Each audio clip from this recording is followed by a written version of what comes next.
오늘 본문 말씀, 마태복음 15장 19절부터 20절입니다. 마태복음 15장 19절부터 20절입니다. 우리 찾으셨으면은 우리 함께 읽도록 하겠습니다. 마태복음 15장 19절부터 20절까지 우리 함께 합독하시도록 하시겠습니다. 우리 읽겠습니다. 시작. 악한 생각과 살인과 간음과 음란과 도둑질과 거짓 증언과 비방이니 이런 것들이 사람을 더럽게 하는 것이요 씻지 않는 손으로 먹는 것은 사람을 더럽게 하지 못하느니라. 아멘. 오늘 이 이야기는 아주 간단합니다.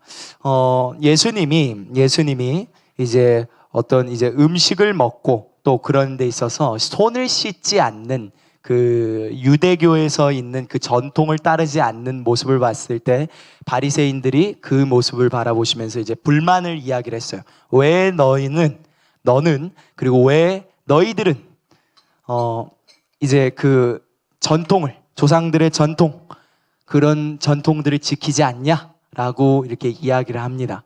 근데 그때 예수님한테 돌아오는 그 대답은 오늘 여러분들이 읽은 이 본문 말씀입니다. 이건 너무나도 중요한 이야기예요. 왜 그게 중요할까요? 이거는 오늘 우리 그리스도인들이 살아가는 어떤 한 가지 핵심적으로 중요한 이야기가 될 것입니다. 예수님은 오늘 이 본문 말씀 가운데서 한 가지 이야기하는 것은 마음에서 나오는 생각이라는 것에 관해서 이야기를 하셨어요. 마음의 생각. 우리 한 구절만 더 찾아봤으면 좋겠습니다. 창세기 6장입니다. 창세기 6장 5절. 창세기 6장 5절. 우리 한 구절만 읽겠습니다. 창세기 6장 5절입니다. 창세기 6장 5절입니다. 우리 함께 합독하시도록 하겠습니다. 6장 5절 우리 함께 읽겠습니다. 시작. 사람의 죄악이 세상에 가득함과 그의 마음으로 생각하는 모든 계획이 항상 악할 뿐임을 보시고. 아멘, 아멘. 제가 사람들한테 한 가지 이런 질문을 던질 때가 있습니다. 제가 저희 아이들한테도 가끔 이 질문을 던질 때도 있고 또 그러지 않을 때도 있는데 여러분들이 이걸 잘 기억해 주셨으면 감사하겠습니다. 예수님은 오늘 외적으로 어떤 겉에 씻지 않는 손으로 음식을 먹을 때 그 음식이 이제 더럽거나 너한테 부정해진 거나 그러지 않는다라는 것에 관해서 이야기를 하고 계십니다. 그렇죠? 근데 예수님은 반대로 더러운 것은 어디서부터 나온다 그랬냐면 마음속 안에서부터 나온다라고 지금 이야기를 하고 계십니다. 마음에서 나오는 생각, 마음에서 나오는 것은 악한 생각과. 여러분 이런 단어 한번 성경에서 읽다가 들어보신 적 있으실지 모르겠습니다. 마음의 생각. 어디서 많이 들어보신 단어죠. 여러분 금방 전에 읽었던 창세기 그 6장 5절도 지금 그 마음의 생각이라는 단어가 있습니다. 마음의 생각. 그리고 또 유명한 게 히브리서 4장 12절 그리고 13절 거기에 이제 나와 있죠. 마음의 생각과 뜻을 판단하나니 또 거기 이렇게 나와 있죠. 그렇다면 이 마음의 생각이란 것은 도대체 무엇이고 그리고 우리한테 무엇을 알려주는지가 가장 중요한 것입니다. 근데 마음에서는 더러운 것들이 나온다는 것에 관해서 이야기를 하죠. 제가 오늘 여러분들한테 한 가지 질문해 보도록 하겠습니다. 예수님이 지금 이런 악한 것들이 나온다고 이야기를 했는데요. 그러면은 질문입니다. 어디서 마음이 생각을 하는 겁니까? 안 그러면 생각이 마음의 뜻대로 그냥 가는 걸까요? 그리고 조금 더 자세하게 이야기를 하자면은 이 마음의 정체성은 무엇입니까? 왜 이 마음속 안에서 죄가 나올까요? 이게 도대체 무슨 존재이기 때문에 이 속 안에서 이런 죄악이 나온다라고 예수님은 이야기를 하셨을까요? 오늘 우리는 그걸 알아봐야 될 필요성이 있습니다. 또 그리고 여러분들이 그걸 아셔야 됩니다. 이 마음이라는 단어는 이제 그 금방 전에 창세기에 읽었던 그 6장 5절 또는 뭐 잠언에도 마음이란 단어 아주 많이 나오죠. 많이 읽어보셨죠? 마음이란 단어. 자, 이 단어는 히브리어 원어로 봤을 때는 레브라는 단어입니다. 근데 이 단어의 정확한 뜻은 어떤 뜻이냐면요. 마음 또는 이제 마음이란 뜻도 있고요. 다른 한편으로 봤을 땐 지각, 지성, 생각이란 뜻이 있습니다. 자, 그렇다면 아주 중요한 이야기입니다. 마음과 생각은 떼려고 뗄 수 있는 것이 결코 아니라는 것이죠. 결코 뗄 수가 없다라는 것입니다. 전혀 뗄 수가 없어요. 근데 어떤 분들은 생각과 마음을 분리하려고 하는 경우들이 있습니다. 생각과 마음의 부분에 있어서 이 내 생각은 이렇고 내 마음은 이렇다 뭐 이렇게 이야기를 하는데 그게 말이 될까요? 그건 사실 불가능한 이야기입니다. 그 이야기 자체가. 자, 성경은 오늘 그래서 마음의 생각이라는 부분에 관해서 이야기를 하는데 제가 한번 여러분들한테 질문해 보도록 할게요.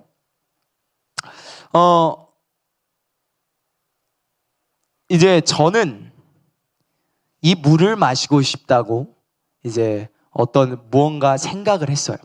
자, 물을 마시고 싶다고 이제 생각을 했습니다. 자, 머리로는 생각은 했고 또 이제 이걸 봐왔는데 제가 만약에 행동을 안 하면 이 물을 마실 수 있을까요? 자, 근데 성경은 어떤 부분을 한 가지 이야기를 하고 있냐면은 자, 우리 이걸 또 한번 보겠습니다. 참고 구절입니다. 이 이야기와 상당히 중요한 내용인데 자, 사도행전 5장입니다. 자, 우리 5장 3절 우리 함께 읽도록 하겠습니다. 시작. 이르되 아나니아여 어찌하여 사탄이 내 마음에 가득하여 내가 성령을 속이고 땅값 얼마를 감추었느냐 라고 이야기를 하죠.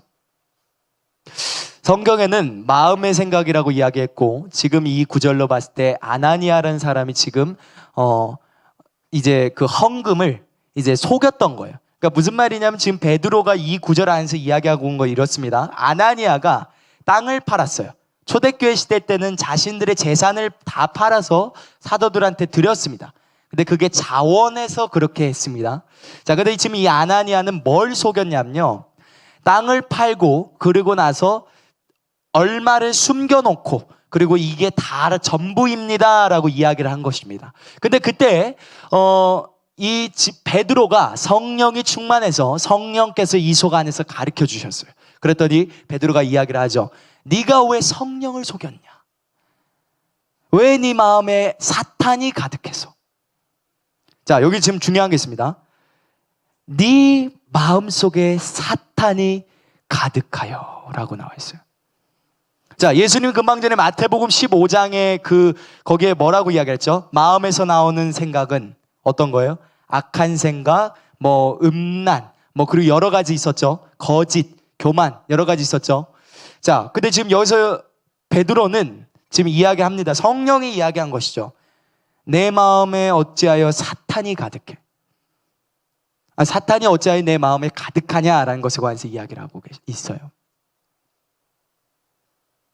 이것은 뭘 한 가지 이야기하냐면은 생각이라는 것이 우리 물리적인 뇌 안에 있는 게 아니에요. 뇌는 어떤 여러분들이 무언가를 정보를 전달해주는 역할을 많이 합니다. 맞습니다. 물리적으로. 여러분 머리 이렇게 이제 뭐 예전에 그 과학 실험이나 인체 실험하는 것들에 어디 영상 같은 데 보면 이렇게 책에 봐도 이렇게 뇌가 이렇게 분해되어 있고 열어져 있는 모습들 봤죠. 그랬을 때 실제 뇌가 있죠. 물리적으로 만져질 수 있는 뇌가 있죠. 자, 있는 건 사실입니다. 자, 그러나 이 뇌가 감정이 있습니까? 여러분 제가 한 가지 물어보도록 할게요.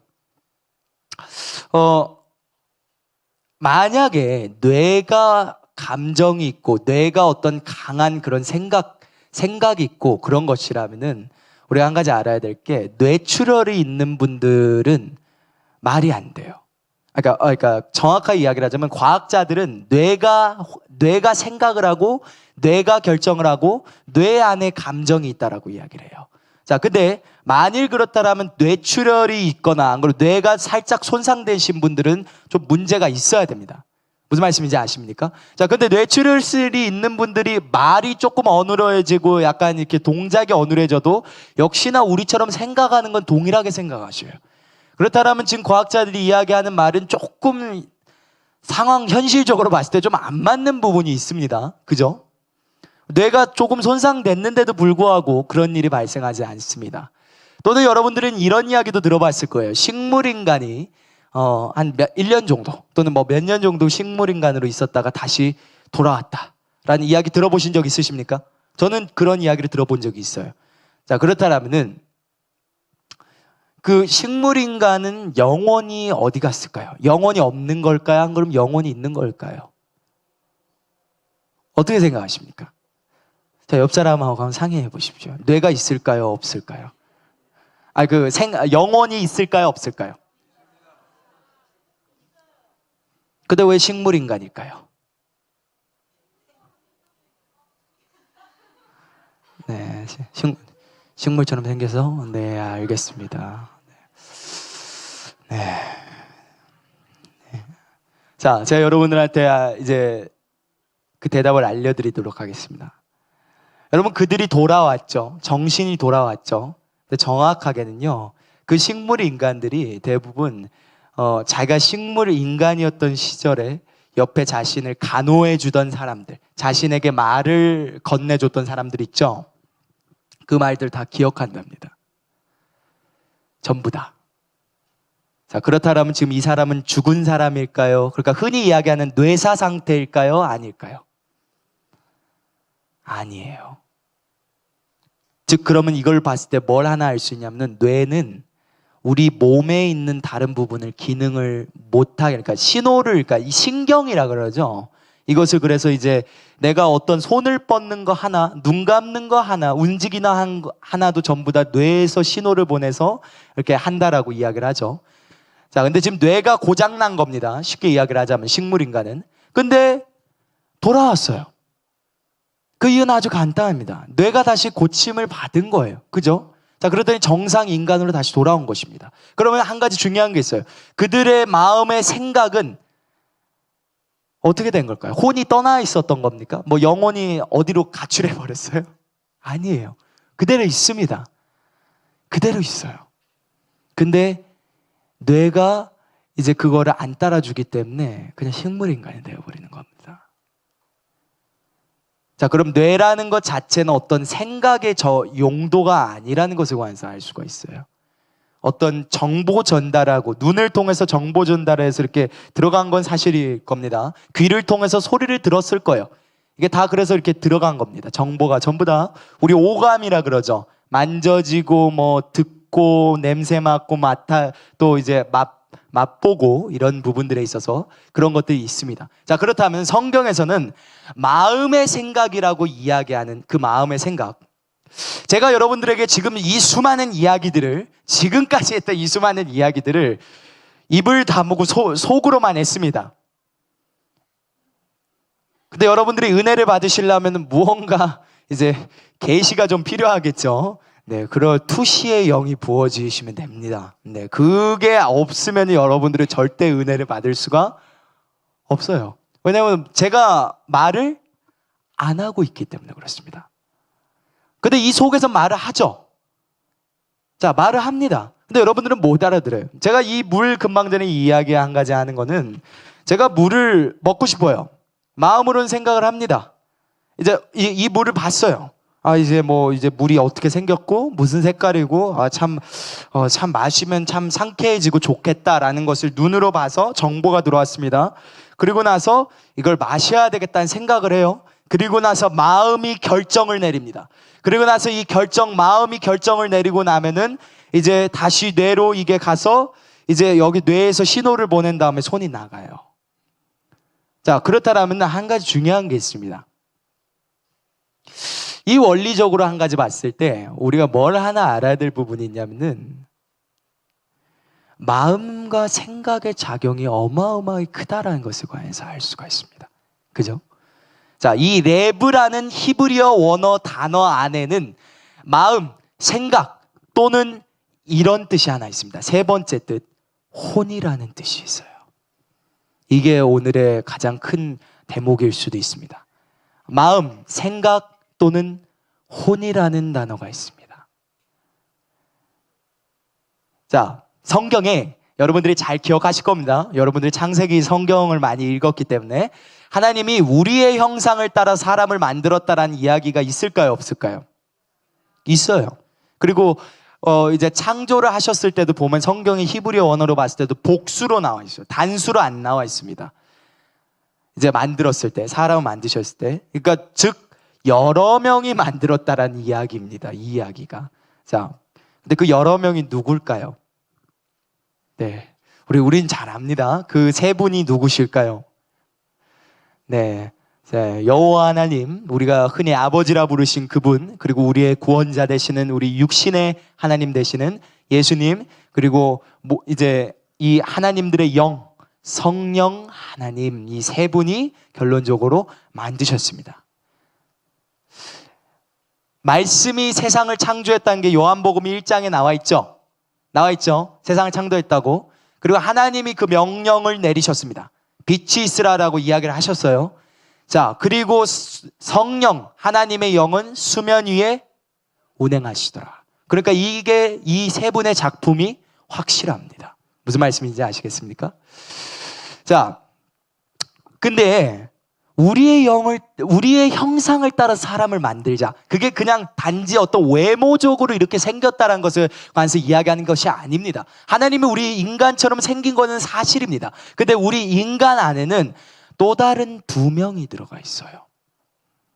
자, 선교사님이 여러분들한테 가르쳐줬던 게 있습니다. 여러분들 기억나실지 모르시겠지만 한 가지 기억해 보세요. 자, 저 따라 고백해 주십시오. 나는 영입니다. 나는 혼을 가지고 있고 나는 육체 안에 삽니다. 네, 아주 좋습니다. 제가 눈이 열려서 실제로 영적 세계를 봤었을 때 하나님이 제게 한 가지 보여주셨던 것이 있었어요. 저는 이것을 바라보면서 깜짝 놀랐습니다. 여러분들 생각 속에서도 한 가지 여러분들이 느끼시는 거겠지만 악한 생각과 선한 생각 두 가지 생각이 다 나옵니다. 근데 이제 제가 그것을 봤었을 때 참 신비롭고 너무나도 놀라웠었던 건 어떤 점이었냐면요. 그러니까 내 속 안에 두 명의 사람이 들어가 있어요. 우리 인간 안에는, 그러니까 우리 인간은 두 명의 사람이 들어가 있습니다. 여러분들이 금방 전에 고백했던 거, 나는 영입니다. 나는 혼을 가지고 있고 육체 안에 삽니다. 라는 것에 관해서 기억하십시오. 근데 정확하게는 우리 속 안에는 두 명의 사람이 있습니다. 두 명의 사람이 들어가 있어요. 그리고 그 두 사람이 전쟁을 하는 것입니다. 한쪽은 육신의 생각을, 한쪽은 영의 생각을. 영의 생각이 있고 영의 감정과 마음이 있습니다. 육신의 혼의 생각이 있고 혼의 마음과 감정이 있습니다. 이 두 세력이 전쟁을 해서 싸우게 돼요. 그래서 이 두 세력이 싸워서 누가 이기느냐에 따라서 결정권이 납니다. 자, 오늘 참 이 중요한 이야기에 관해서 저는 여러분들에게 이야기를 안 할 수가 없는 부분이라고 저는 생각을 해요. 이제 성경에서 잠언 4장 23절에는 이렇게 이야기를 합니다. 무릇 지킬 만한 것보다 더욱 내 마음을 지키라. 생명의 근원이 이에서 남이니라 라고 나와 있어요. 마음을 지키라고 이야기를 합니다. 예수님은 우리에게 이런 이야기를 하십니다. 너희 보고 듣는 것에 주의하라 라고 나와 있어요. 그 이유는 무엇일까요? 아주 간단합니다. 여러분, 제가 금방 전에 인간에게는 오감이라는 게 있다라고 이야기를 했죠. 그래서 보고 듣는 것은 오감입니까? 네, 맞습니다. 오감입니다. 그래서 그것을 통해서 정보가 들어간다 그랬죠. 그리고 이게 결론은 어디까지 갑니까? 마음에까지 가요. 마음에까지 갑니다. 그래서 이 마음의 생각이, 이 혼이 생각을 합니다. 내가 이 말씀을 지켜야 되겠다. 그러면 이제 드디어 베드로전서 1장 22절이 됩니다. 너희가 진리에 순종함으로 거짓 없는 형제 사랑에 이르러. 너희 혼을 정결하게 함으로. 킹 제임스 번역본에 그렇게 나와 있어요. 너희 혼을 정결하게 함으로 라고 나와 있습니다. 거짓 없는 형제 사랑에 이르른다 라고 나와 있습니다. 혼을 정결하게 한다. 자, 그렇다면 마음이라는 것이 얼마나 중요한지 알았죠? 결론적으로 이 마음이라는 게 뭔지 알았죠? 자, 제가 그러면 이 질문 물어보겠습니다. 여러분, 아주 쉬운 겁니다. 예수님은 우리 영, 혼, 몸 이 세 가지 부분에 있어서 어떤 부분에 있어서 하나님일까요?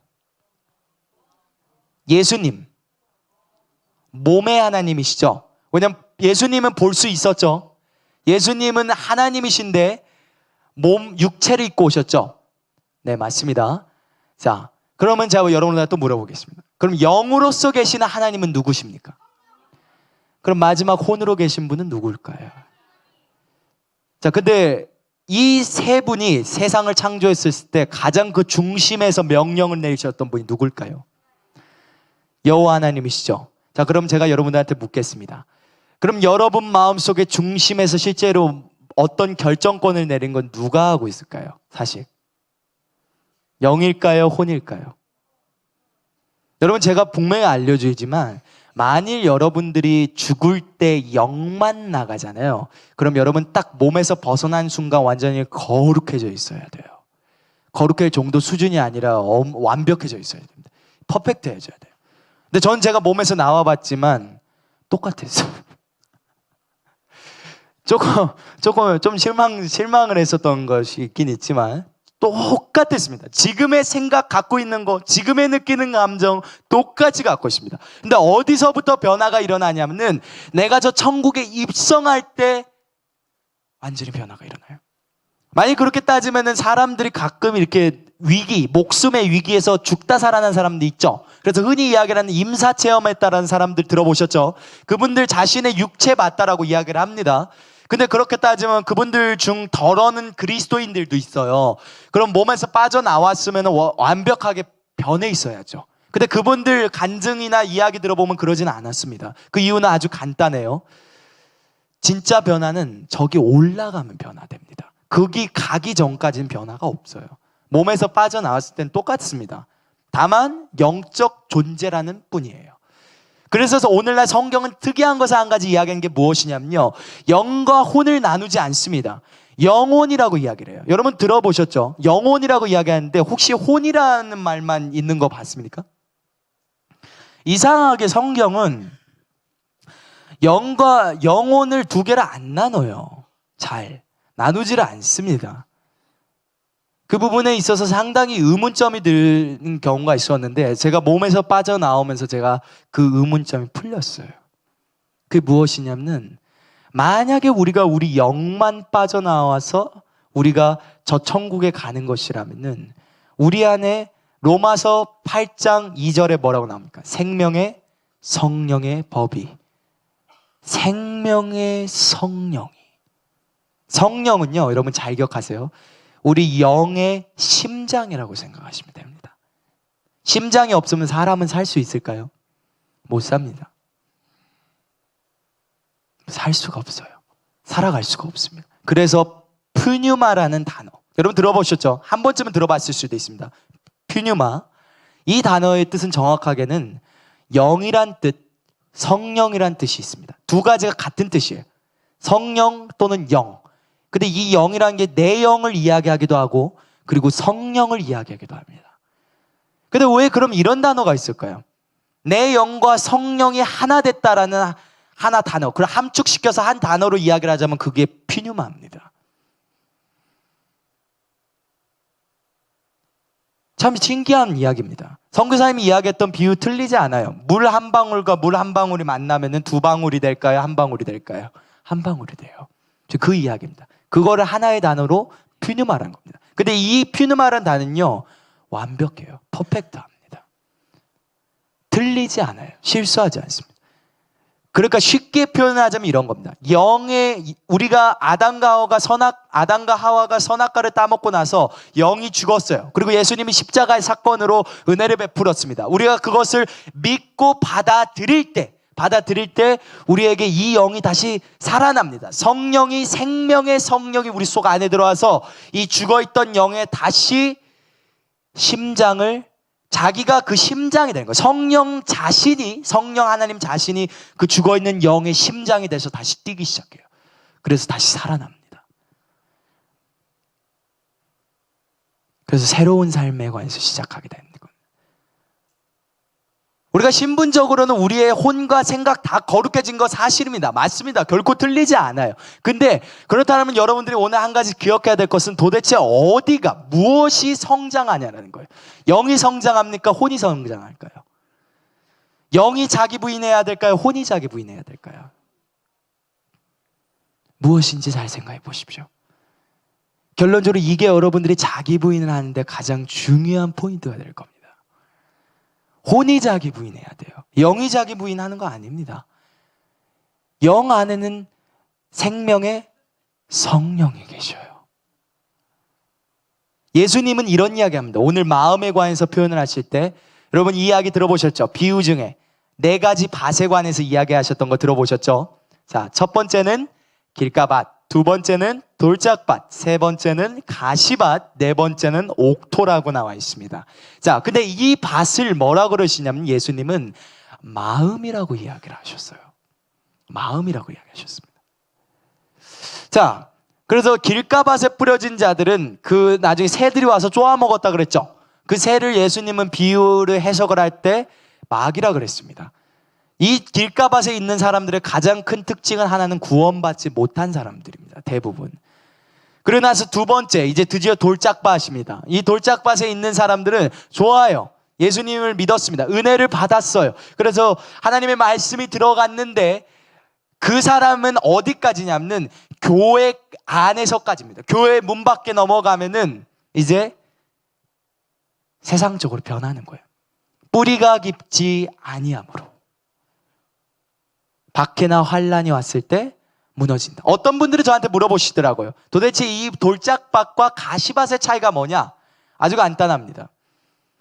이 사실 이걸 기억해 주세요. 세 번째 가시밭은 유혹이고 두 번째 돌짝밭은 박해예요. 근데 신기한 거는 이 돌짝밭보다 그나마 더 괜찮은 게 가시밭이고 가시밭보다 더 좋은 게 옥토밭입니다. 자, 근데 물론 다 안 좋은 거긴 해요. 근데 제일 사람이 넘어지기 쉬운 게 박해받을 때일까요? 유혹받을 때일까요? 제일 넘어지기 쉬울 때는 유혹받을 때예요. 성경에 보면은 주기도문 가운데 다만 악에서 구하옵소서, 시험에 들게 하지 마옵시고라는 그 단어가 원어로 봤을 때는 유혹에 들지 마옵시고라는 단어입니다. 정확하게는 시험이 아니라 유혹. 그만큼 무섭습니다. 예전에 이런 이야기 했던 거 들어보셨죠? 목사님이 아마 이 설교 때 이야기를 하셨을 것입니다. 그리스도인들이 예전에 이제 초창기에 초대교회 시대 때 박해를 한참 많이 받았을 때 이야기입니다. 이 이야기는 그때 박해를 하도 많이 하는데 하면 할수록 그리스도인들이 더 많이 불어납니다. 그랬더니 이 나라에 있던 왕들과 그 보좌관들이나 사람들이 우리가 어떻게 하면 이들을 진짜 완전히 그 뿌리를 제거해버리고 없앨 수 있을까 했었을 때 어떤 한 그 지혜 있는 사람이 왕의 보좌관 중에 한 명이 이야기했다 그러죠. 이 기독교를 공인화해버리고 그들을 어떤 재물, 유혹, 수많은 어떤 인생의 쾌락과 향락으로 쩌들게 하면은 말 안 해도 그냥 자동적으로 다 무너집니다. 라고 이야기를 했어요. 자, 근데 이게 사실인지 어쩔 땐 모르겠습니다. 근데, 실제로요, 기독교를 공인화하고 나서 그 초대교회 때 있던 그리스도인들이 신앙생활을 박해받았을 때보다 더 잘했을까요? 못했을까요? 더 못했어요. 이것을 가지고 뭘 하나 이야기를 할 수 있냐면요, 유혹이 더 무서운 겁니다. 우리는 깨끗해요. 이미 깨끗해졌습니다. 맞습니다. 결코 그 틀린 말이 아니라고 저는 생각을 합니다. 근데 우리 속 안에 있는 집지어진 이 우상들을 내려야 될 필요성은 있습니다. 그걸 버리셔야 될 필요성이 있어요. 예수님은 오늘 이 본문 말씀을 통해서 한 가지 이야기하는 것은 너희 마음속에서 나오는 생각, 마음에서 나오는 생각, 히브리서 4장 12절은 이렇게 이야기를 합니다. 하나님의 말씀은 살아있고 활력 있어 좌우의 날선 어떤 검보다도 예리하여 혼과 영과 및 관절과 것을 찔러 쪼개까지 하며 마음의 생각과 뜻을 판단하나니. 마음의 생각과 뜻을 판단하나니. 하나님의 말씀은 이게 영인지 혼인지도 나눈다는 거예요. 마음의 생각과 뜻을 판단한대요. 이건 엄청 중요한 이야기입니다. 왜 근데 영과 혼이 더 앞에 더 이야기에 붙을까요? 그 이야기는 아주 간단합니다. 이게 영의 생각인지 혼의 생각인지를 분별해낸다는 것이요. 뭐가요? 이 말씀이 여러분들의 생각을 분간해낸다는 것입니다. 자, 제가 여러분들한테 그럼 이제 마음이 얼마나 중요한 것인지 아셨죠? 자, 그럼 제가 한번 여러분들한테 물어보겠습니다. 사람이 마음에 믿어 의에 이르고 입으로 시인함으로 구원에 이르느냐라고 나와 있습니다. 자, 그죠? 자, 그렇다면 여러분들이 이제 마음이 중요하다는 것을 알았습니다. 마음이 뭐라고요? 혼입니다. 다른 말로는. 마음이세요. 자, 그러면 이 마음이 너무 중요하다는 것을 알았어요. 그럼 이게 혼이라는 것도 알았습니다. 자, 그러면 혼이 예수님을 믿겠다고 결정을 내립니다. 마음에 믿어 의에 이르고 그리고 나서 행동을 해야 될 필요가 있어요. 행동. 입으로 시인해서 구원에 이르느냐. 여러분들 말을 안 뱉고 나서 구원이 된다라고 로마서 이야기에 나옵니까? 입으로 시인 없이 구원된다? 분명히 조건은 두 가지입니다. 뭡니까? 마음에 믿어 의에 이르고 입으로 시인해서 구원받는다. 두 가지 조건이 채워져야 돼요. 두 가지 조건이 안 채워지면 구원 없다라는 이야기입니다. 그 말이. 근데 여러분 오늘 한 가지 알아야 될 게 영은 죽어있죠. 영이 죽었겠죠. 당연히 불신자가 예수님 영접할 땐 당연히 영이 죽어있겠죠. 근데 그러니까 혼이 예수님 믿겠다고 선택을 하겠다고 결정을 내린 겁니다. 마음의 생각을 한 거예요. 마음의 생각이 예수님이 십자가에 위해서 달리시고 죽으시고 이렇게 하셨다라는 것이 하나님의 은혜가 성령이 그 불신자를 덮은 거예요. 만진 겁니다. 그랬더니 이 마음에서 한 가지 결단을 낸 겁니다. 예수님을 믿겠다. 그리고 나서 이제 입으로 그 영접 기도를 합니다. 그랬을 때 구원이 되는 것입니다. 마음에서 결단을 내요. 혼에서 결단을 내려요. 자, 그리고 한 가지 중요한 것은 이렇게 결단을 내렸을 때 하나님의 영이 드디어 들어갑니다. 우리는 한 가지 잊지 말아야 될 게 오늘 이 이야기에는 두 가지 아주 중요한 원리가 있어요. 여러분, 그 죽은 자를 살리는 믿음과 감기를 치료하는 믿음과 예수님을 영접할 때 들어가는 그 믿음이요. 어떤 게 더 큰 믿음일까요? 죽은 자를 살리는 믿음? 흔히 만약에 그렇게 이야기를 할 수도 있어요. 사람들이 죽은 자를 살리는 믿음이 더 어렵다라고 이야기를 할 수도 있는데 틀렸습니다. 우리는 성경이 적어진 그 이상을 넘어서 믿을 수가 없어요. 계시는 성경에 있는 범위 하에서만 계시를 받는 겁니다. 그죠? 그걸 넘어가면 이제 2단, 3단, 4단이 되는 거기 시작하는 거예요. 네. 자, 근데 그 성경에서 예수님 뭐라 그랬냐면 잘 들으십시오. 겨자씨 하늘 만한 믿음만 있어도 어떻게 된다고요? 어떻게 된다고요? 산을 옮긴다. 여러분, 우린 착각하지 말아야 될 게요. 우리가 믿음이 없는 게 아닙니다. 우리가 예수님 믿을 때 있는 믿음과 죽은 자 살리는 믿음, 요구되는 믿음이 있죠? 똑같아요. 다르지 않습니다. 저는 제가 주님한테서 들었을 때 똑같다라고 들었어요. 주님이 저를 가르치실 때 그렇게 가르치셨습니다. 그렇다면 도대체 뭐가 문제입니까? 왜 누구는 하고 누구는 못하는 걸까요? 주님은 그때 저한테 말씀하실 때 이렇게 이야기를 하셨어요. 네 마음에 사탄이 있기 때문에 그렇다. 좀 충격이죠. 네. 저한테는 이렇게 직설적으로 이야기를 하십니다. 네, 그럴 때마다 살짝 주눅 들 때가 있는데, 네 마음에 사탄이 있기 때문이야 라고 이야기를 하셨어요. 자, 오늘 금방 전에 우리 사도행전 5장 3절 읽었죠? 그때 거기서 뭐라고 나옵니까? 성령이 아나니아에게 뭐라고 이야기를 해요? 아나니아여, 네가 누구를 속였다고요? 성령을. 네 마음에 뭐가 가득해서? 사탄이 가득해서. 자, 이 사람 믿는 사람입니까? 안 믿는 사람입니까? 믿는 사람이에요. 거기다 믿는 사람입니다. 이 사람 예수님 믿는 사람이에요. 사탄이 가득하여 성령을 속였다라고 이야기를 해요.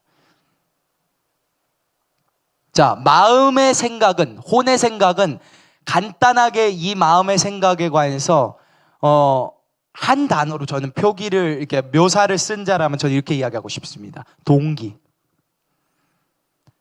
저는 이렇게 이야기하고 싶어요. 이 마음의 생각이란 것은 딱 보면 알 수 있습니다. 동기입니다. 숨길 수가 없어요. 동기. 이제 보통 이제 경찰들이 많이 쓰는 단어일 수도 있어요. 형사들이 너 동기가 뭐냐라고 이야기를 할 수 있는데, 이제 좀 그 단어가 좀 되게 좀 그럴 수도 있는데, 근데 진짜 생각나는 게 이것밖에 없습니다. 동기. 아마 제일 맞는 단어일 거예요, 이 단어가. 자, 그래서 결론적으로 우리가 한 가지 기억해야 될 것은, 마음에 믿어 의에 이르고 입으로 시인해서 구원받는다 그랬죠. 근데 이게 여러분 한 가지 재밌는 게요, 제가 하나님한테서 제가 가르침을 받았을 때 이 구원에 관한 이 복음서의 로마서에 있는 이 구절이 저한테는 말씀하실 때 그게 너 다만 구원받을 때만 쓰는 게 아니랍니다. 그 구원이라고 예수님이 이야기하셨던 것은 우리 영원히 구원받을 때만 쓰는 게 아니래요. 뭐라고 말씀을 하셨냐면, 네가 어떤 가난함에서, 그리고 또 어떤 인간관계 안에서, 어떤 또 수많은 어려움 가운데서 또한 역시나 동일하다는 거예요. 여러분들이 이 말씀을 마음에 믿고 입으로 그것을 시인해서 선포하게 되면은 그 상황 가운데서 하나님이 구원하시겠다라는 뜻입니다. 이 이야기가. 근데 그러면 도대체 그런 마음에 믿음이 들어가기 위해서는 어떻게 해야 될까요? 그것도 역시나 로마서에 나와 있습니다. 믿음은 들음에서 나고, 들음은 그리스도의 말씀에서 온다고 나와 있습니다. 저는요, 제 인생에서 지금까지 주님이 저를 가르치실 때 늘 습관적으로 하라는 게 있었습니다. 이게 주님이 저한테 내주었던 숙제였어요. 저는 아침에 일어나자마자 첫 번째 하는 것은 이제 뭐 세수를 하고, 그리고 나서 이제 기도의 방의 자리에 와서 거기서 말씀을 듣습니다. 집중해서 들어요. 이어폰 꽂아놓고 말씀 책 펴놓고 눈으로 보고 이것을 들으면서 집중해서 봅니다. 들어요. 아침에 일어나자마자 제가 첫 번째 하는 것은 말씀을 듣는 겁니다. 자, 금방 전에 말씀에 따라서 뭐라고요? 믿음은 들음에서 오고, 들음은 그리스도의 말씀. 근데 참 신기한 것은 그 하루를 살아가는 믿음이 듣고 안 듣고의 차이에 어마어마한 영향을 줍니다. 제가 경험해 봤어요. 아주 중요한 겁니다. 그랬을 때 여러분들에게 이런 일이, 사건들이 이제 좋아지면서 그 어려운 환경과 상황에서 여러분들이 이겨내는 것입니다. 사도행전에는 7장에 이제 그 스데반이 이제 어떻게 보자면 순교하는 이야기가 나오죠. 자, 근데 거기 중요한 게 있는 게, 스데반이 그 제사장들과 서기관들을 향해서 마지막에 이야기했었던 이야기가 이런 이야기였어요. 어떤 이야기였냐면, 그 조상들과 이스라엘 백성들이 이야기하면서 이제 끝내면서 이야기했었을 때, 이 마음과 귀에 할례 받지 못한 자들아 하면서 이런 이야기가 나와 있습니다. 마음과 귀에 할례 받지 못한 자들아 하면서 이렇게 나와 있어요. 너무 중요한 이야기예요. 귀는 제가 금방 제 오감 중에 뭐라고 이야기했죠? 듣는 거라 그랬습니다. 그러고 나서 이게 정보로 내려가서 이게 들어가요. 근데 지금 귀에 할례를 받지 못했다는 게 무슨 말입니까? 할례란 것 자체가 이제 아브라함과 이제 하나님 사이에서 증표죠. 그래서 내가 육신의 어떤 그런 실제로 남자의 성기에 포피를 매면서 그것을 이제 증명으로 내놔서 하나님 내가 이렇게 했습니다라는 증표죠. 근데 마음과 귀의 할례를 받지 않았다는 것입니다.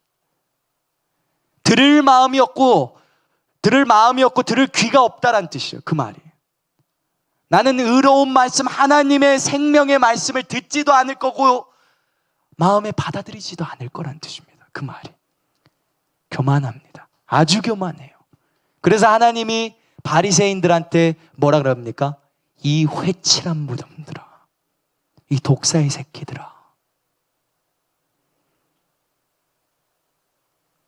너희가 낙타는, 약대는 갖고 가고 모기 새끼, 파리 새끼는 버린다라는 거예요.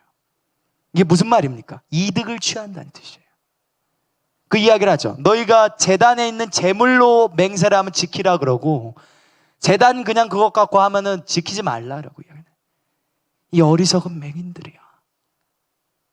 이게 무슨 말일까요? 그때 적어도 그 시절 때 있던 바리새인들은 하나님을 존중했다는 이야기입니까? 존중 안 했다는 이야기일까요? 존중 안 했다는 이야기예요.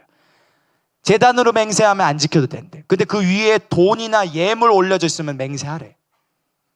그거 지켜야 된대요.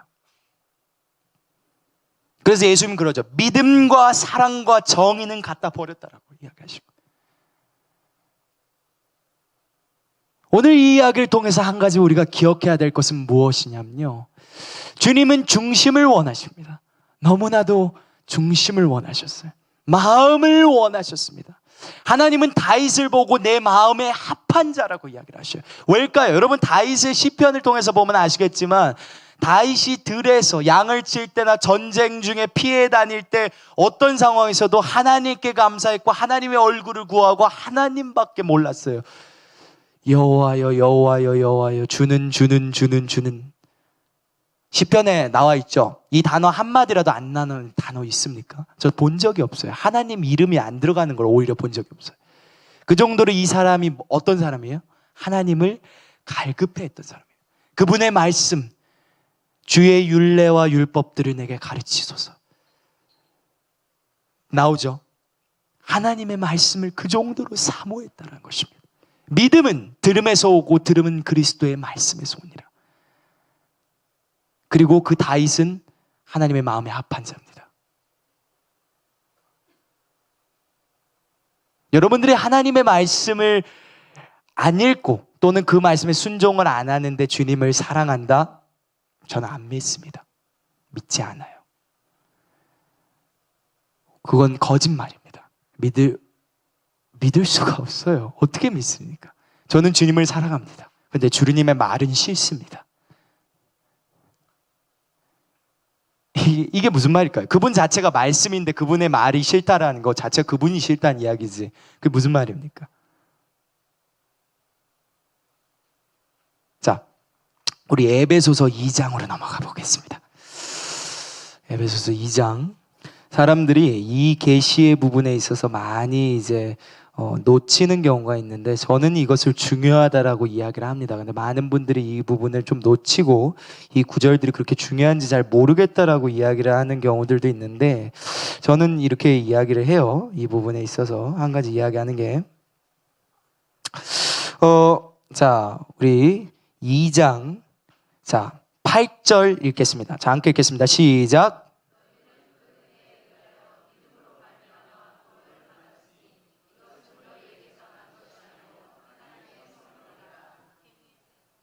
자, 한 번만 더 읽어주셨으면 좋겠어요. 다시 한 번만 우리 깊이 새기는 마음으로 우리 읽었으면 좋겠습니다. 시작.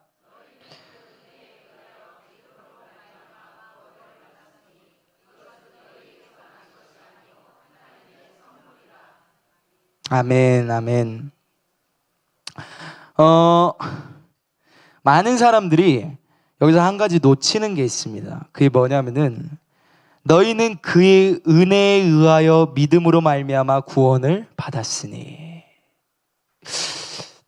여러분 제가 한 가지 질문해 보도록 하겠습니다. 여러분 뭐 다 아는 사실일 겁니다. 여러분 은혜로 구원받았습니까? 근데 조금 질문을 다르게 해보겠습니다. 은혜만으로만 구원받았습니까?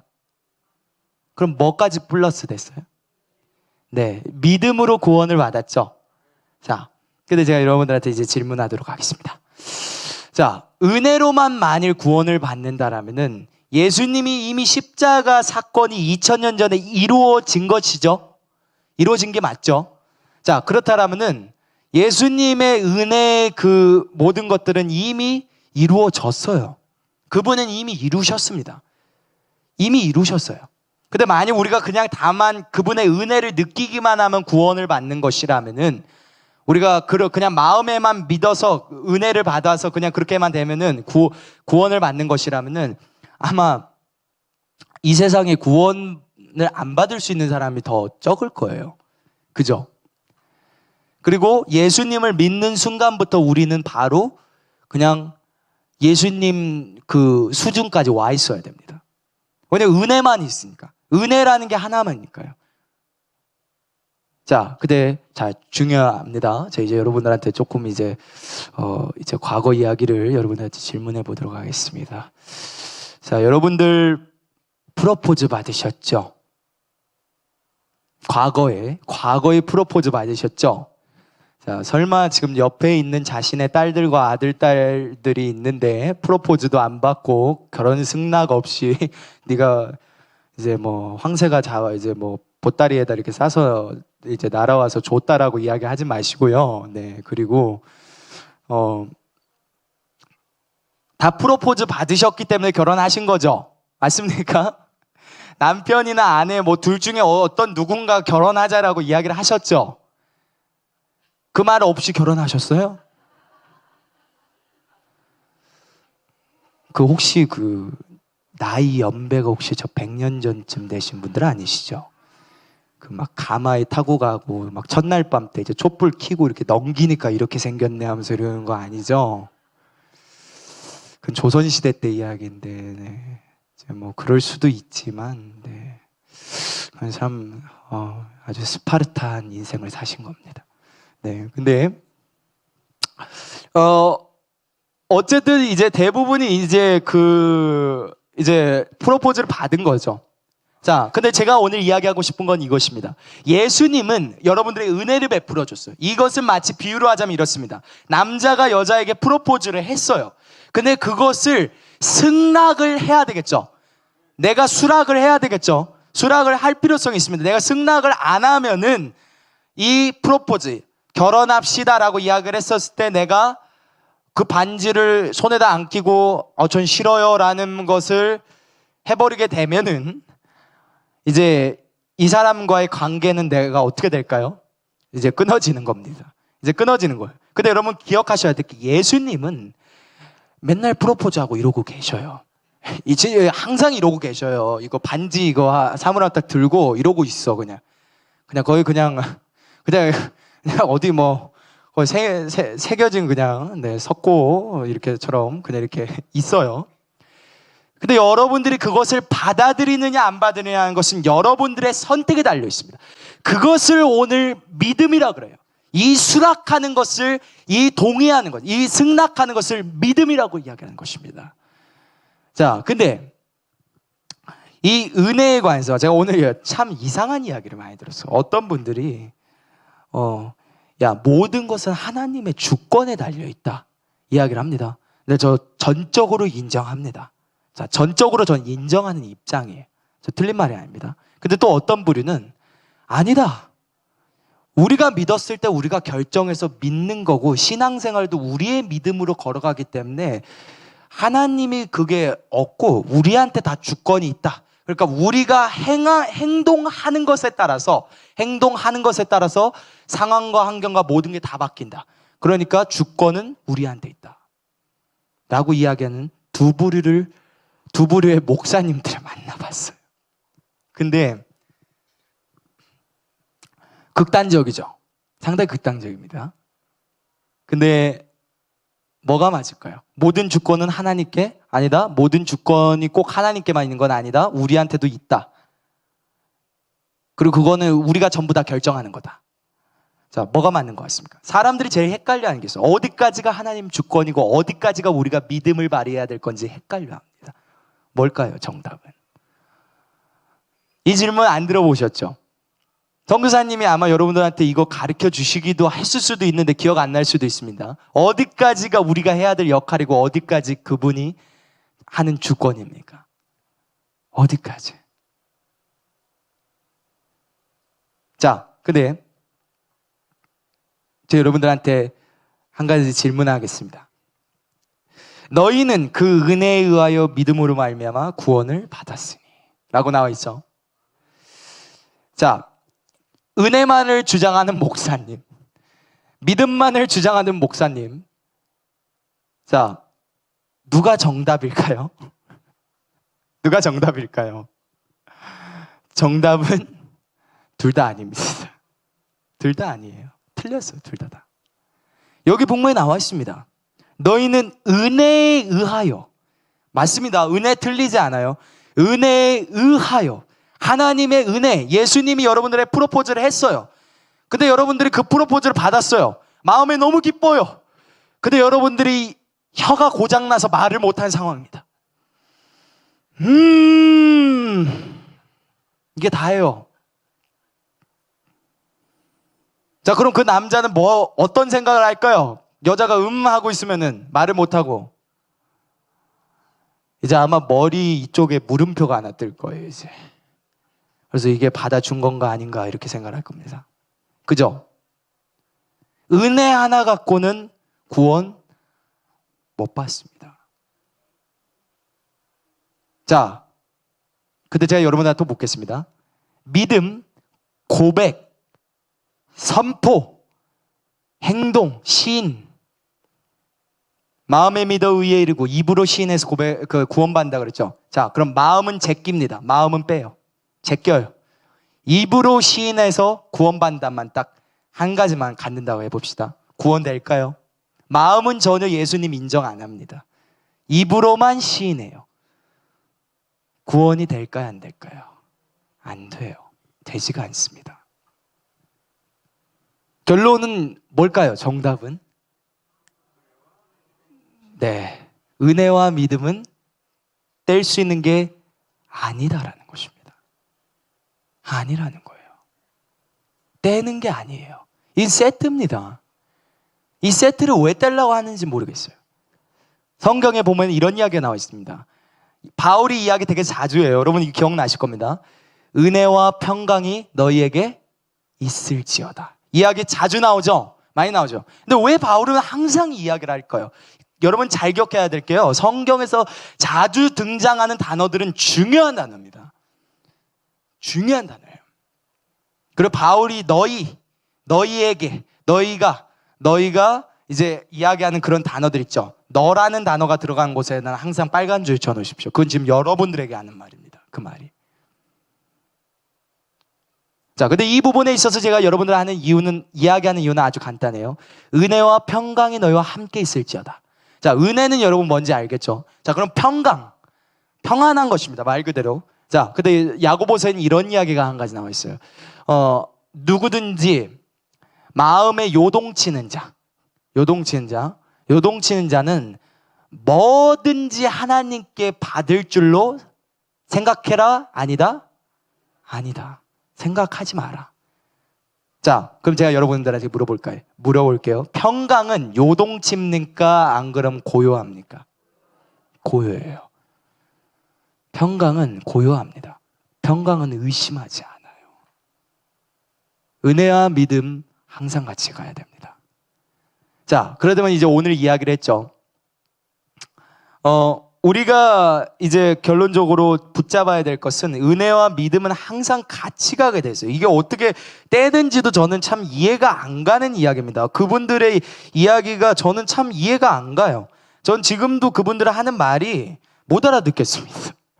아니야, 이게 맞아 라고 이야기를 하는데 아무리 성경을 봐도 성경은 은혜로만 구원받았다라는 이야기는 그런 단어를 찾아볼 수가 없어요. 은혜와 믿음 또는 다 그게 조건이 들어가요. 마음으로 믿었을 때 은혜가 들어가는 것이고 입으로 시인하는 것이 믿음의 고백인 것이에요. 그것이 구원에 이릅니다. 그것이 또한 여러분들을 가난하면서 인간관계 안에서 어려운 문제에서 해결합니다. 그게 뭘까요? 마음에 믿고 입으로 하나님의 말씀을 선포했을 때 상황이 바뀐다는 것에 관해서 이야기하는 거예요. 제 말이 맞습니까? 맞습니다. 틀리지 않아요. 근데 여러분들에게 왜 이 일이 안 이루어질까요? 평강이 없기 때문에. 야고보서 금방 전에 이야기를 했죠. 여러분 마음은 어떤 상황입니까? 네, 지진이 나고 있습니다. 막 쓰나미가 밀려오고 막 난리가 나요. 네, 그죠? 네, 그럴 필요가 없습니다. 여러분, 예수님은 이 자리에 계십니다. 그분이 계실 때 두려워하지 마십시오.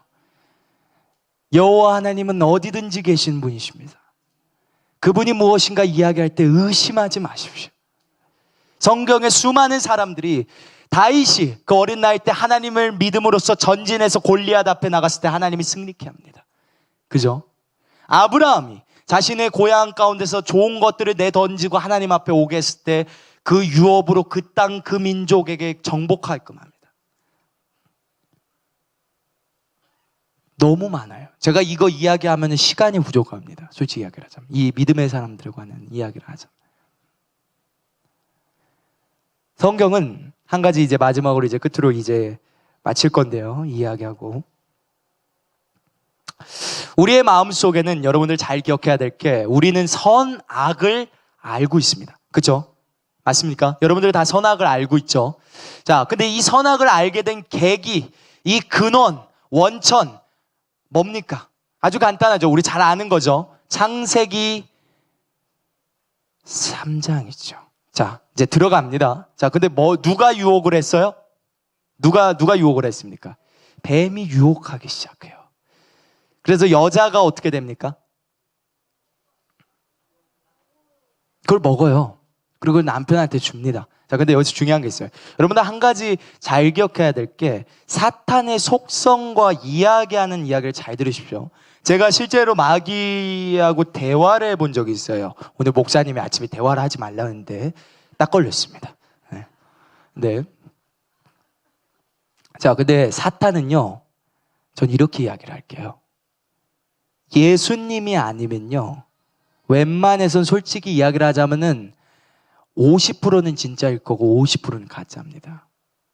자, 왜 이야기를 하냐면은, 자, 제 이야기 잘 들으십시오. 성경에 창세기에 보면은 네가 이제 뱀이 찾아와서 여자한테 야, 하나님이 야, 그거 먹으면은 죽는데? 이렇게 이야기 물어본 거예요. 그랬더니 이제 여자가 죽는데 이렇게 이야기를 한 거예요. 자, 그랬더니 이제 갑자기 이 뱀이 하는 말이 야, 그게 아니라 네가 이걸 먹으면은 눈이 밝아지고 하나님처럼 될까봐, 이 선악을 알까봐 하나님이 그게 싫어서 너한테 먹지 말라고 이야기한 거야. 그랬더니 여자가 보니 그 과일이 먹음직스럽게도 생겼다라고 나와 있죠. 그리고 심히 지혜롭게 보이기도 했다라고 나와 있습니다.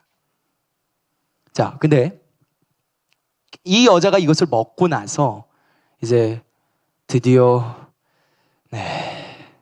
지금 옆에 여러분들이 보시는 그분이 되셨습니다. 자, 이게 절망스러워요. 너무 절망스럽고 원망스럽고 절망스러울 수도 있는데, 근데 우리는 이제 다르죠. 우린 그리스도인이죠. 자, 그렇기 때문에 우리는 이미 피값으로 다시 새롭게 됐기 때문에 또 다릅니다. 뭐 육체의 어떤 그런 유통기간 있는 건 주님이 와서 바꿔주시면 되니까. 네. 자, 근데 이제 어떻게 보자면 그렇게 되고 나서 이제 하와가 남편한테도 줘서 그것을 따먹어서 하와가 타락하게 됩니다. 근데 여기서 뱀의 하나 큰 중요한 사탄의 속임수는 뭐냐면요, 사탄이 네가 선악을 알게 돼서 하나님처럼 될까 하노라라는 그 이야기 있죠. 자, 창세기 3장 22절입니다. 읽어보십시오. 창세기 3장 22절입니다. 창세기 3장 22절입니다. 자, 우리 함께 찾으셨으면 합독하시겠습니다. 우리 읽겠습니다. 시작. 자, 이 사람이 선악을 아는 일에 우리 중 하나같이 되었으니 그가 그의 손을 들어 생명나무 열매도 따먹고 영생할까 하느라 하시고. 자, 하나님이 분명히 여기서 이야기할 때 우리들 중 하나같이 선악을 알게 됐다라는 것에 관해서 이야기를 합니다. 어떤 사람들은 되게 원망해요. 하나님은 왜 그럼 선악과 만들었냐, 어쩌냐 저쩌냐 라는 이야기를 합니다. 근데 여러분, 제가 한 가지 물어보고 싶어요. 여러분들이 죄악을 선택하는 게 여러분들이 선택을 했지 하나님이 권한 적은 한 번도 없습니다. 하나님이 공의로우시려면 하나님은 생명나무도 만드시고 또 또한 선악과도 만드셔야 될 필요성이 있어요. 그게 그분의 사랑입니다. 선택지를 안 주고 나서 네가 이 길만을 가라라고 이야기하는 것은 공의가 아닙니다. 그것은 그냥 내 뜻, 내 자기 만족을 위해서 만든 거예요. 근데 선택지를 주면서 네가 바른 길을 선택해라라는 것은 사랑입니다. 권면이고. 그게 진정한 사랑이에요. 고난이 없으면 완전해질 수 없습니다. 여러분 이걸 기억하십시오. 그래서 하나님은 우리에게 이 말씀을 주시면서 한 가지 하는 이제 마지막으로 이야기를 하자면요. 인간이 하나님처럼 선악을 알게 될까봐 했던 그 이야기 있죠. 너희 눈이 밝아져서 하나님처럼 될까봐 하는 그 이야기는요. 사실이에요. 사탄이 네가 선악과 먹으면 지혜로워져서 선과 악을 알고 하나님처럼 될까봐 그렇다라고 이야기를 한 거예요. 쉽게 이야기를 하자면. 근데 그 말까지는 사실이었습니다. 거기까지는 사실이었어요. 근데 어디가 거짓말이었냐면 죽지 않을 거다. 이건 거짓말이었습니다. 이건 거짓말이었어요. 그건 거짓말이었습니다. 자, 오늘 이 말씀을 통해서 여러분들이 한 가지 기억해야 될 것은, 그래서 여자가 저주를 받습니다. 자매님들 참 안타까운 사실이지만 아이를 낳을 때 큰 고통이 따랐어요. 그죠? 그래서 하나님이 여자한테 이렇게 이야기를 합니다. 너는 남편을 원하고 남편은 너를 다스릴 거다. 근데 이 이야기가요, 참 신기한 게 정말 그 엄마의 그 아들이라고 가인한테도 이 이야기를 해요. 죄가 너를 원할 거지만 너는 죄를 다스려라 라고 나와 있어요. 이게 무슨 말일까요? 이 똑같은 이야기, 근데 거기에 이제 남편이라는 게 있고 죄라는 게 있어요. 그죠? 상당히 중요한 겁니다. 죄가 들어가요. 죄를 다스리란 겁니다. 로마서의 북문 8장에 보면은 피조물들이 하나님의 아들들을 기대한다고 나와 있어요. 빨리 일어날 수 있도록. 저 바깥에 있는 저 나무나 어떤 새들이, 동물들, 여러분 아무 지성 없다라고 생각하십니까? 성경은 뭐라고 나오냐면 피조물들이 하나님의 아들들이 나타나기를 고대하고 있다고 나와 있어요. 여러분들이 아들들 아니십니까? 그럼 나타내셔야 될 필요성이 있어요. 그러기 위해서는 여러분들의 선을 행해야 됩니다. 여러분들 선을 행할 능력이 있을까요? 없을까요? 있습니다. 왜일까요? 로마서 8장 2절이 답입니다. 생명의 성령의 법이 죄와 사망의 법에서 나를 어떻게 했다고요? 해방해버렸습니다. 더 이상 그것이 나와 함께 할 것이 없어요. 자, 그래서 우린 결론적으로 앞으로 무엇을 진행하면 되냐면은, 자, 마음에 믿어 의에 이르고 입으로 시인해서 구원받는다 그랬죠. 자, 그럼 이 선포를 합니다. 자, 마음으로 말씀을 믿고 입으로 시인해서 그 모든 상황 가운데서 구원을 받는 거예요. 가난함에서, 인간관계에서, 어려움에서 구원받는 거예요. 자, 근데 이것을 진행하기 위해서는 말씀으로 요동치면 안 되겠죠. 마음으로 요동치면 안 되기 때문에 믿음은 들음에서 나고 들음은 그리스도의 말씀에서 온다는 것입니다. 여러분들은 마음과 귀에 할례 받은 자들입니까? 여러분 결단하셨습니까? 하나님은 제일 기뻐하신 게 무엇이냐면요, 그분 앞에 겸손히 엎드려서 그분께 도와달라고 이야기하는 사람 기뻐하십니다. 그게 여러분들이 아직 물론 영적으로 성장하다 보면 믿음의 돌파를 할 때도 있지만, 내가 영적으로 아직 어릴 때는 하나님은 겸손한 걸 원하셔요. 여러분 늘 기억하세요. 예수님은 분명히 우리에게 골방에 들어가서 이렇게 기도해라 라고 이야기하셨죠. 뭡니까? 주기도문이에요. 그게 아주 간단합니다. 그 완벽한 기도이기 때문에 그래요. 그래서 오늘 우리가 이 부분에 있어서 기억해 줬으면 좋겠습니다. 방법은 이미 있습니다. 이미 정해져 있어요. 방법은 이미 있습니다. 여러분들이 그걸 할 거냐 안 할 거냐는 여러분들의 선택에 달려 있어요. 안 하면은 죄송하지만 그 끝의 결론, 계속 내리막길을 가다 보면요, 누구와 같아지냐면, 이거 잊지 마십시오. 가룟 유다와 같아집니다. 계속 내리막길 가다 보면. 예수님의 제자였죠. 예수님을 팔았죠. 천국에 있을 것 같습니까? 지옥에 있어요. 가룟 유다는. 주님을 배반하고 육신적으로 생각하고 계속 그렇게 가고, 주님을 안 쳐다보고 다른 거 보고 있고 죽습니다. 여러분 빨리 버리고 싶지 않으세요? 전 궁금해요. 제 안에 뭐가 있는지. 그래서 제가 하나님 앞에 묻습니다. 하나님, 제가 뭐 있을까요? 하면서 막 이야기를 해요. 그때 갑자기 하나님이 네 마음에 사탄이 있다 막 그러셔요. 그랬더니 이제 네, 긴장합니다.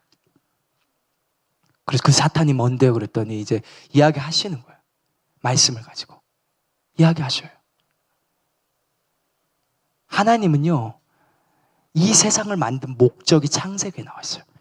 생육하고 번성하고 땅에 충만히 채우고 땅을 정복하고 다스려라. 이게 하나님의 원초적인 뜻입니다.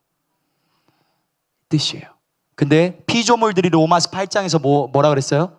하나님의 아들들을 기다리고 있다라고 나와 있습니다. 나오기를. 여러분 하나님의 아들들이죠. 근데 여러분들이 그들을 다스리고 있습니까? 아니요, 틀렸어요. 여러분 지금 못하고 있습니다. 그걸 다스리기 위해서 오늘 해야 될 게, 믿음은 들음에서 나고 들음은 그리스도의 말씀에서 나고 마음에 믿어 의에 이르고 입으로 시인해서 구원받는다는 것입니다. 그럼 결론적으로 혼이 생각을 바꾸면 돼요. 혼은 가장 큰 적용은 보고 듣는 것에 주의하면 됩니다. 마음과 귀에 할례 받지 못한 자들아 라고 이야기를 하죠, 스데반이. 그러니까 귀, 보는 거, 예수님이 보고 듣는 것에 주의하라고 했기 때문에 여러분들의 문화를, 문명을, 삶의 터전을 말씀으로 바꾸기만 하면은 여러분들이 어떻게 된다고요? 변화된다는 뜻입니다. 보고 듣는 게 말씀이면 나올 것도 말씀밖에 없습니다. 그러니까 예수님이 네 보고 듣는 것에 있어서 주의하라고 이야기를 하셨던 것이었어요.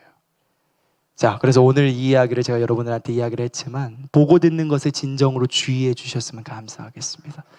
그리고 말씀을 듣고 보고 그리고 나서 그것을 마음에 믿고 입으로 시인해서 그 모든 상황에서 구원받기를 바라겠습니다. 네, 혼을 변화시키십시오. 자, 다시 한번 제가 마지막으로 이야기하는데 우리 함께 선포합시다.